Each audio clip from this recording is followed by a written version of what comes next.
दुसरी गोष्ट अशी आहे की ह्या काही कालखंडामध्ये अनेक लोकांचे फोन आले. त्या फोनमध्ये सगळ्यात जास्त प्रमाणामध्ये फोन ज्यांचे आले असतील तो सगळ्यात म्हणजे आपला स्त्री वर्ग. आपला जो काही भगिनी वर्ग आहे तो भगिनी वर्ग प्रचंड प्रमाणामध्ये घरगुती हिंसाचार, पुरुषांच्या अत्याचाराला बळी पडलेल्या ज्या काही स्त्रिया आहेत अशा स्त्रियांचे खूप मोठ्या प्रमाणामध्ये कॉल आले.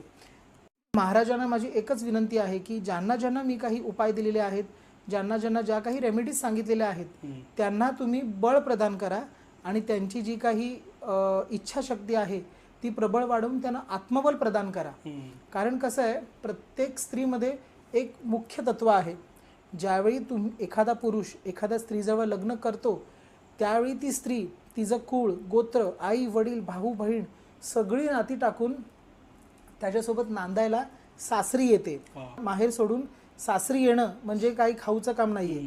ती ज्या वेळेला येत असते त्यावेळी दोन्हीही घरांची जी काही मान मर्यादा जी काही असते ती व्यवस्थितपणे सांभाळण्याचं काम करत असते. अशा वेळी त्या पुरुषाचं देखील काम आहे की त्या स्त्रीला तितक्याच प्रमाणे समजून घेणं.